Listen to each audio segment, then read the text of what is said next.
আগুনে নিহতদের পরিবারকে ১ লাখ টাকা করে দেবে বিএনপি জামায়াত। শেখ হাসিনার বিরুদ্ধে রাষ্ট্রপক্ষের যুক্তি উপস্থাপন শেষ হচ্ছে আজ।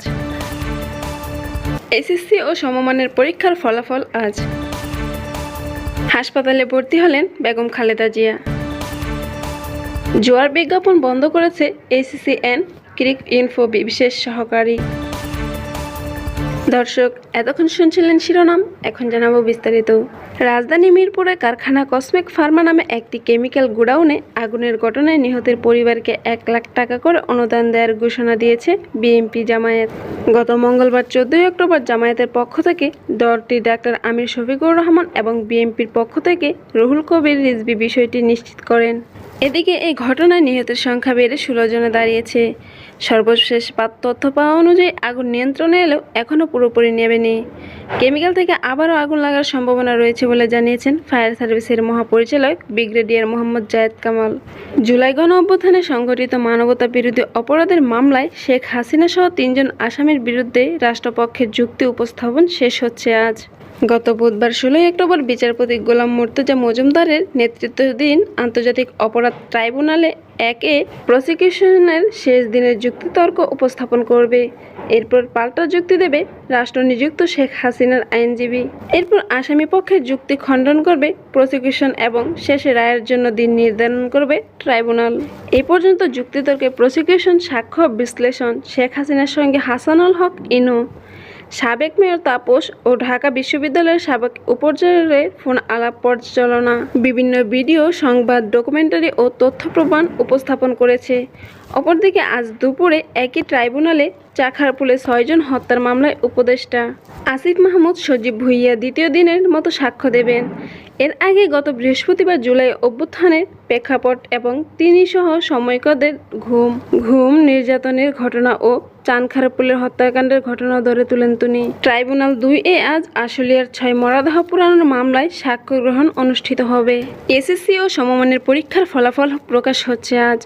এবারও ফল প্রকাশে থাকছে না কোনো আনুষ্ঠানিক অনুষ্ঠান বা আড়ম্বর। বৃহস্পতিবার ১৬ অক্টোবর সকাল ১০টায় পরীক্ষার ফল দেশের শিক্ষা বোর্ডগুলোর ওয়েবসাইট ও সব পরীক্ষা কেন্দ্রে ও পরীক্ষা প্রতিষ্ঠানে প্রকাশ করা হবে।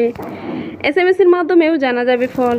এর আগে গত মঙ্গলবার আন্তঃশিক্ষা বোর্ড সমন্বয়কর কমিটির এক সংবাদ বিজ্ঞপ্তিতে জানানো হয়, পরীক্ষার্থীরা ৩ পদ্ধতিতে এসএসসির ফলাফল জানতে পারবে বলে জানানো হয় বিজ্ঞপ্তিতে। এবার ১১টি শিক্ষা বোর্ডের অধীনে ১২,৫১,১১১টি শিক্ষার্থী এসএসসি পরীক্ষায় অংশগ্রহণ নেয়।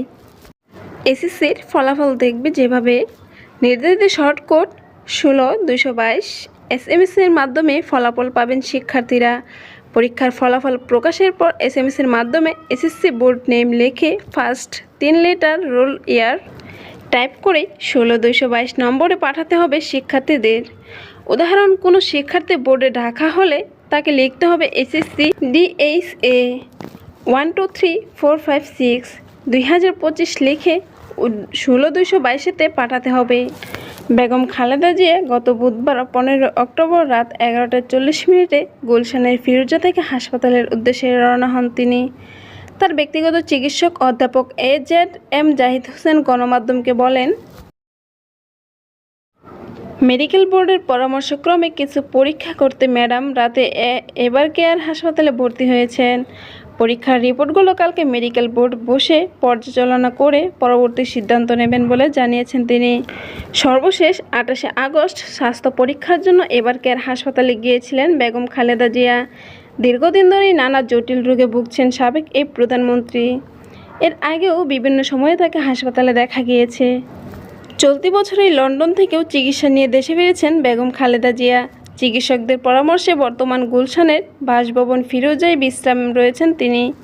প্রধান উপদেষ্টা ডাক, টেলিযোগ ও তথ্য প্রযুক্তি মন্ত্রণালয়ের দায়িত্বপ্রাপ্ত বিশেষ সহকারী ফয়েজ আহমেদ তৈয়ব জানিয়েছেন, USNCP ক্রিন ইনফো জুয়ার বিজ্ঞাপন সাময়িক বন্ধ করেছে বলে জানিয়েছে। গত বুধবার ১৫ অক্টোবর দিবাগত রাত্রে সামাজিক মাধ্যমে ফেসবুকে এক স্ট্যাটাসে তিনি একথা জানান। এর আগে গত সোমবার ১৩ অক্টোবর অনলাইন জুয়া বন্ধে ক্রিক ইনফোকে ইমেল করা হয়েছে বলে জানিয়েছেন বিশেষ সহকারী।